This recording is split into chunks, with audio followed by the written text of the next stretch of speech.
Leelloo eenyusa? Leelloo qaadhi maaraa jirta. Ati hoo gara fuulduraatti masaanuu akkam inni ta'a jetteeti yaaddanii? Nama gaariidha jeetiin faarsaa. Ati immoo gara eegeen waliin dhufnee wal dura bulbullaati nama beekuu dandeessa. Gaafni wal bara san naafeeti Dubaayii jiraadhaa nan jette. Footoo natti na ergite immoo footoo nama fiddaa ture. Maaliif kana godhu dandeessanii? Ammaan tana keessattuu dhaalaan qaqalloon jaalatamtu jechaa jiranii. Assalamu alaikum warahmatullahi wabarakatuh. Jirtu hordoftoota fi kabajamtoota maatii chaanal keenyaa hundi keessanuu bakkuma jirtanitti gaa salaamtaan ta'e ta'onni irraa buqqaati sin hagi isin jechaadhaa gaa deemnee dhufneeti jira. Salaamtaa gaafadhume. Assalamu alaikum warahmatullahi wabarakatuh. Hordoftoota daawwattoota keenya dhufnee gaafuma har'aas deebinee jirra. Har'aan tana namni sibiratti argamu kun eenyu jechuun keessanii sin oolamu jechuudha. Akkuma viidiyoo tanaa dura argitan jechuudha. Raajuun maaliif manaa bahe erga manaa bahe maal godhu jira? Waan joof jechuudha har'aan tana kunu mitiyyoo akkana bareedu tana qacalee tana taa online irra wal barre qabadde dhufeetiin jira. Anaa dhufu wal bara dhumme hordoftoota keenya. Maqaan kiyyaallee Leelloo jedhama. Leelloo Oromiyaan magarsee Oromiyaan magarsee Raajuun erga dhabamee maaliif dhabamee erga dhabamee hoo maal godhu jira waan joof jechuudha. Arraan tana kunoo leelloo qabadde isin dhufee jira jechuudha. Leelloo si haala kanaan jechuudha. Mana deemnullee haala kanaan jechuudha. Wanta takka mijjeeffannee isin dhufuudhaaf isin deebi'uudhaaf jechuudha. Qophii teenya irra jirra jechuudha barbaade. Leelloo eenyusa? Leelloo anaka. Leelloo qaadhi maaraa jirta. Qaadhi mataa deeme? Qaadhi maataa ta'e gaa. Bubbullee jirre jechuudha. Tana booda masaanuu faayooti. Masaanuun faayoodha eenyu leelloo akkuma beektan jechuudha. Raajuun maaliif bade? Eessatti bade? Warreen jettanii jechuudha. Leellootu na biratti argama. Leelloo mee haala kamiin wal barre? Raajuun haala kamiin leelloo barate? Raajuun akkamitti barate? Leelloo akkatti Raajuun barate online irraa wal barannee gaa online kan akkamitti wal baratanii qo'atan taate yeroo duraatiif akka itti raqama isaa argachuu danda'e teknooloojiin ammaan tana gaafa babal'attee jirti. Waan babal'attee jirtuuf jecha gaafa namni beekne jiru yaaddoo sabaa gaafa jaartiin isaa kalaa deemtee achi booda inni hidhamu chaanaala isarratti raqama maxxansan lakkoofsa jechaadha. Raqama sana oguu maxxansan gaa raqama san namni anis akka carraa kanatti fayyadamee raqama kana fudhadhee gaa achuma Raajuudhaan wal baruu danda'e. Akkasi gaa. Wal bareedaadha. Garuu Raajuun ati akkamitti yeroo san jechuudha. Raajuu kana nama akkamiin laalteeti? Naataa hamoo ani kuni abbaa ilmaanii kan ta'e ni beekta. Jaartillee kan qabu ni beekta. Duuba akkamitti Raajuun kun akkamiin naata haa jetteeti ana jaalachuu dandeesse? Yeroo san keessatti. Bakka yeroo san keessatti namni tokko ni jiraame haala amala nama jaalata. Haala amala isaa yoo akkamii jettanii haala amalli isa gaafa akkuma agartanii Raajuu nama miskiinaa nama hin xuyne tokko gaa nama kabaju inni ammas nama amala qabeessa tokko achirratti isaa kana hunda naa ta'eetiin jaaladhee achumarraanuu wal barree wal jaalannee. Asirratti yeroo gaafa dura wal barre san naafeeti Dubaayin jiraadhaa nan jette. Eessa jiraattan nan jennaan Dubaayin jiraadhaa nan jette. Footoo natti na ergite immoo footoo nama fiddaa ture. Maaliif kana godhu dandeessee? Jechuun ati akkana Yaman keessa jiraatu ni beektamu beekta? Ni beekta? Ati ni beekta? Maaliif hin beektu? Yaman keessa akkan jiraatu ni beekta? Ni beekta. Asirratti hin beektu. Ni maaliif jechuu dandeesse yeroo sanatti? Yeroo sanitti bakka akkanumatti hin jee natti toleetumaan Dubaayin jiraadhaa jee deebi'ee suuraa ta'e na arginaan jee suuraa ta'e eegguun erguuf gaa. Akkuma beekamu suuraa nama furdaatiin ergeefi. Maaliif suuraa nama furdaan erguu dandeesse asirratti? Waan suuraa nama furdaa si ergeef gaa ammaan tana keessattuu dhaalaan qaqalloon jaalatamtu jechaa jiranii. Waan qalloo ta'eef gaa namoonni gartanii fuudhee suuraa furdoo ergeefi. Inillee suuraa sanii namannee garuu anuma janaajjane achumarraa waliif fuuftee jechuun jaalatte. Weel dhugaadha yeroo sanii jechuudha. Ani dhugumatti osoo ati ani nama furdaan jaaladhu xabiyaati jette. Nama qallishee sanis hin jaaladhu jiddugala namaa jechuudha. Jiddugala namaatiin jaaladha. Akkuma beektan anis dilas furdaa see miti. Maaliif jiddu gala namaa oguun jiru Ati gila furdaa miti ati qalla. ani qallaadha jechuudha Ati barbaade. furdaa. An qallaadha. Saniifuu nama qallaa oguun jee jiddu gala namaa. Nama akka keetii kana. Ati immoo qalla asirra ol fideetti maasi bilasi miti. San hedduu keessa seenu. Mee guyyaa walii qaxaranii jechuudha. Walii dhufne. Beelama kiyya kabajjee dhufte sanii. Nama akkam tahaa jetteeti yaaddee turte ana raajuu kana. Jechuun sooshaal miidiyaa irra beekta malee akkan nan beektu. Sooshaal miidiyaa irratti hin beekame. Yeroo san yeroo ammaa lafatti illee niin argaa jee yoo yaade nama akkasii san taajeeti yaade nama akkasii hin jijjiiramne hin furdannee hin gurraacha. Jechuun ani gurraachalleedha. Yaani dilasi himtu kaawwatu. Ani immoo garuu mudannoo nan qabu maalis hite guyyaa ati walitti beeylamannee wal dhufnu sanii taaksii keessa taa'in silaalaa ture. Bikkaan itti siqaa tarbii jechuudha. Joolaa yeroo nani siivil bilbilee yeroo nan siivil bilee sani tibbuma sanii jechuudha. Nama furdaa tokkotu dhalaa furduu jechuudha. Nama keenya habashuma jechuun Tigiriis haa ta'u hin beekne garuu habashaadha. Garattumatti nama Itoophiyaati. Nama furdaadha. Natti as baate qaxxumaa natti deemaa dhufte kamatti bilbiltaa as deemiin jeeni hara taaksiidha. Harma taaksii as deemte isiin ammoo anaa miti. Ati immoo ganaadha makiinaa duubaa as ba'u jirta. Taaksiin an keessa jiru fireema oldeeffadheetiin jira. Natti as baateeti as qaxxita akkamatti dhuftee ati eessi jirta uruu asiin jiru meetta atis asiin jiran jetta. Isiin ammoo qaxxitaa dhuftee taaksii jiru duuba bittee bitaaf mirgaadha. Isiinis ammoo ijoonuu karaa biroo bilbilaa deemu jirti. Isa raqama taaksii kanaatiin lakkoofsa kanaatiin kottuun siin jee. Ati guni fi dhuftee lakkoofsa taaksii akkasii bira dhaabbattee fuula dura dhaabbattu akkasittiin si beekee jechuudha. Guyyaa san garuu immoo osoo inni fi lakkoofsa taaksii akkasii siin jee ati nama furdaa san taate ani immoo siin beessa ture. Silaana baqattaa. Siin baqadda ture. Maaliifin jechuun yeroo san keessatti jechuun maaliifin akkas godhee mudannoodhaan qaba. Anaaf saayiba kiyyaa Itoophiyaatti asitti miti. Saayibummaa amma tokkoof ji'a jaha wal akkasii na fakkaatti waliif bilbilan waliif wanti jaan waliif bilbilan waan akkasii jechuudha. Isiin ammoo noormaalii riilii namaa jechuun fayyaa jahan qabu. Inni immoo fayyaa jahan keessaa miila tokko hin qabu. San jechuun wilsheriidhaan dhufe. Isa wal qaxaratanii amma tokkoof ji'a jaha boodaa fi footoo waliif ergan suuraa waliif ergan wal deddeebisan akkasii jechuudha. Gara dhumarratti kaaffeetti wal qaxaran jechuudha. Oguu kaaffee wal qaxaranii Itoophiyaan beekta gaa.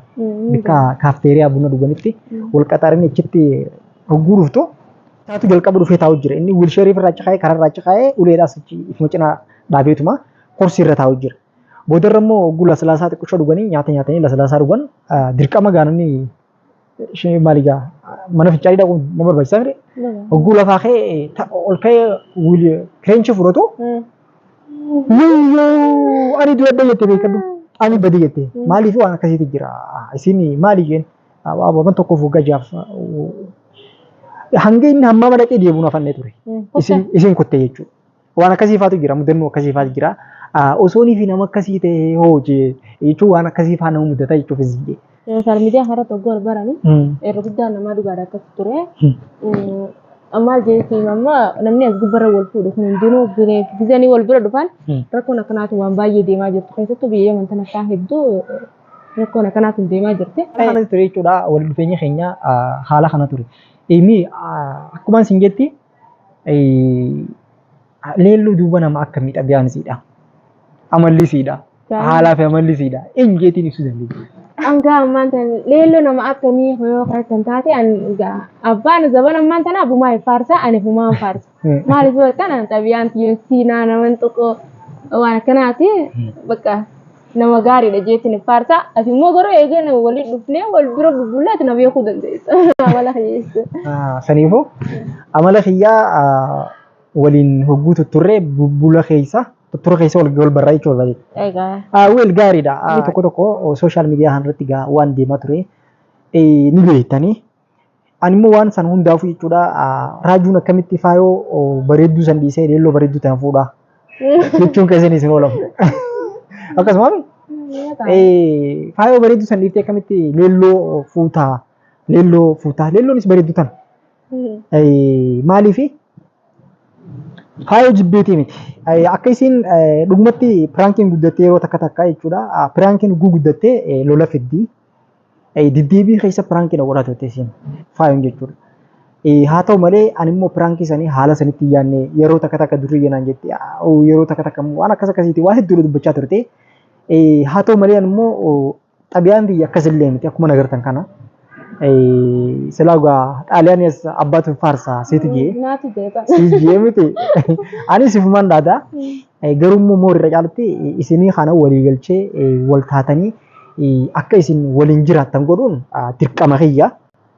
Itti aansuudhaan dirqama leelloon faayoo tumtee manaa baasu faayoon ammoo leelloo bakka isin jirtutti tumuudhaaf shaakaluu wal dhaanuudhaaf yookaan immoo wal jibbuu osoo hin taane waan ani fi jaaladhe waan ta'eef ati anaatu jaalatee si qaadhimatee inshaallah gana ammoo wal jaalanne malee jalqabarraaf wal dhufne jechuudha. Tana booda waa hedduu dubbachuun ni danda'ama. Garuu immoo faayoon dirqama tan si dursitu amma kana harinsiidhaaf wani. Faayoon ija mirgaati. Ati immoo ija bitaati. Ija bitaa ija mirgaati jechuudha. Isin lachuutu natti wal qixa. Waan isin godhe isiif godhuun qaba. Hordoftoota keenya duratti isin jaa. Bakki takka immoo isin tatti naarsee jira. Aara sanillee ammaan tana. Isii duratti gaa ittiif dhaaduudhaaf sitti dubbachuu osoo hin taane miidiyaan kiyya isii bira jira. Yuutuubni kiyya guddaan isii bira jira. Narraa fuutee ani immoo isiidhaa wajjin haadha ilmaanii duratti wacuurra jeetii manaa bahee haala kana fakkaatu ture. Mee ati wantoota tokko tokkoof gara fuula duraatti gaa amma har'aan tanaaf viidiyoon tun lammaffaadha. Sinaafetti hojii maraa jiru viidiyoo lammaffaadha. Duuba mee haala kamii wajji jiraachuudhaaf raajuun osoo ijaarsa akkamii ta'ee feeta. Faayoon osoo ni fi haadha ilmaanii haadha akkam taate yookaan jaartii akkam raajuudhaaf taate ati gara fuula duraatti masaanuu akkam inni ta'a jetteeti yaaddanii. Ani faaya jeeti yaama gara. Atis leelloo jeeti siyaama. Leelloo fi faaya wal dhufe raajuu gurguratan. Masaanuu akkam ta'eeti masaanuu akkamiin ta'a jettee yaaddanii. Masaanuu jaanii qaamuun fakkeenyaaf masaanuun ta wal jaalatu hin jirtu. Akkamitti beekamti masaanuu yoo kanatti taate waldaanuu waltumuu kana kanaan beekamti. Nuti garuu naafisii waliin nu fiddee maatii jaalalaa. Akka gartee namni kun hundinuu sooshaal miidiyaa kanarratti akka barnoota nurraa fudhatan waliigallee jechuudha. Akka waltumuu kana osoo hin taane waliigallee akka obboleeyyanii akka haadhaaf akkas walii taane waliin akka jiraannu abdii guddoon qaba akka waliin nu galchitee faayollee tasgabbeessitee akka waliin nu galchitee akkasiin fadha malee akka masaanuu ta'anitti waltumuu fi kun nurraa hin barbaachisu ture. Egaa akkuma beekamutti nama baratee nama barumsa qabu tokkolleedha. Saniifuu akka namni birallee masaanuu jibbuu osoo hin taane masaanuu wal jaalatanii waliin jiraatan abdii isinirraa qabna. San booda irra akka barnoota nurraa fudhatan jeetumaan abdii qaban mallee. Saniifuu ati amma asirratti masaanuu fakkeenya hawaasaaf taatu san taana jettee yaadde. Maatii jaalalaa akka taanu. Duuba amma asirratti siitu na jaalate malee faayoon sin jaalanne. Ani immoo jaarsa kee ta'uus anaas si jaalate malee faayoon sin jaalanne. Faayoon sin jaalanne. Duuba faayoo nuutu gama keessaatiin ka'a. Faayoo nuutu araarfata. Nuutu akka isin nu jaalattu nuutu godhuu danda'a. Malee isin kaa deemtee nu barbaaddee nu godhuu hin dandeessu. Garuu nuutu deemee barbaadee faayoo araarfatudha. Haati manaa tiyyaa fi jechuudha. Haati manaa tiyyaa fi haariininis jechuudha. Masaanuu gaarii ta'anii akka waliin jiraataniif hoogganuu danda'u. Kaniifi akka isaan fakkeenya namaa ta'an kan godhuu danda'u an jalqaba irratti bulchiinsa isaan qaban jechuudha. Gubbaa isaanii jiru jechuudha. Utubaan mana malee dhaabbatu. Masaanuun taane akka obboleeyyiin akka wallaallee waliin jiraatan. Waliigallee waliin jiraannu nurraa barumsa fudhatu danda'a namni warreen masaanuu jibbitanis jechuudha. Soofillee guyyaa irraa jalqabaati ni qaqqaanfattee ta'a. Haa ta'u malee waan hedduu dubbattee jirti.